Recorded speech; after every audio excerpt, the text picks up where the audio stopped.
conversation on what happens when you die. Because a lot of us don't realize we spend half our life acquiring our assets, we pay our income tax, we pay our GCT, and what you don't realize is the most expensive tax is being levied when we die. So what I'm here to do this afternoon is to share a wealth of knowledge with you. You have a handout, even I'm going to depress you. You have the handout to take with you to kind of be a refresher for you. But it's really to tell you what really happens when you die.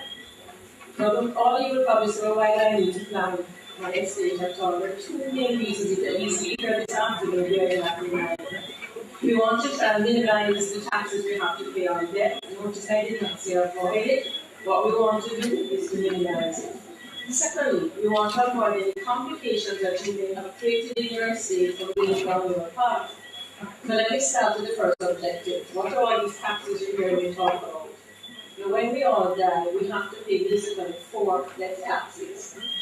There's transfer tax, there's stamp duty, there's the insurance fees, and we have to pay what is called a personal representative's commission, which if you took the time to do your will, you would have had an executor. If you didn't prepare your will and you die intestate, then you would have had an administrator, and they're allowed to charge a commission. So these are the 4 main death taxes. What I'm going to do now is take you through the 4 of them, so that it becomes more alive to you as you understand what they are. Let's go back to the first one, transfer tax.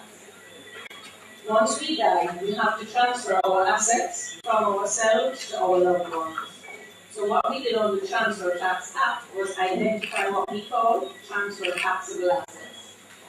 Unfortunately for all of us, they chose our most expensive assets.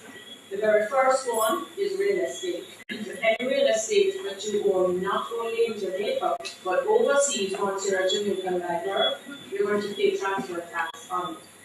Any shares or stocks that you have in any company, whether it was your own private company that you formed, or whether you invested on the stock exchange, you're going to pay transfer tax on it. And finally, any debentures, although this is not an asset we tend to be investing in, debentures will also attract a transfer tax. So there are 3 main transfer taxable assets: real estate, stocks and shares, and debentures. Then they have to work out what is the percentage of the tax that is going to be levied. And we have a formula called net market value. So we take the value of those 3 assets when we die, we deduct liabilities, and what is left is your net market value. Now, for everybody who died before June 1st, 2005, this tax is 15%. Anybody who died after June 1st, 2005, and before June 1st, 2008, the tax was reduced by Minister Davis to 7.5%. If you die after June 1st of this year, then the tax has been further reduced to 6%. So whether it is the 15 or the 7.5 or the 6, depending on where you die, it's going to be on your real estate, stock shares, and debentures. What was their value when you died? You deduct your liabilities and then you apply the tax to it. Now you may be saying, well, what liabilities can we deduct? There are very few. Having died, it allows us to deduct funeral expenses. However, the funeral expenses is only what you can prove. So a lot of the states, they come to me and say, well, funeral expenses are 800,000.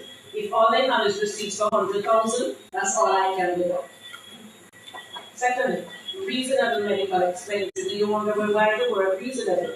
Having tested the system, they really only allow you 1 month before you die. So if you're ailing from cancer and you have treatment for 1 year, all we're allowed to deduct is literally 1 month of medical expenses before you die.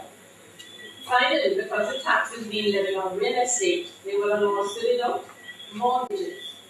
But the problem with the mortgage, if you took the mortgage with a life insurance company or a building society, what would they have insisted? You have insurance in place.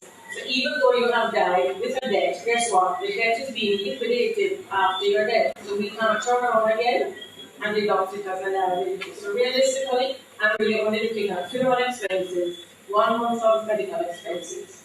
You take that from the value of your land shares and debentures and you apply the tax. I'm not finished with you.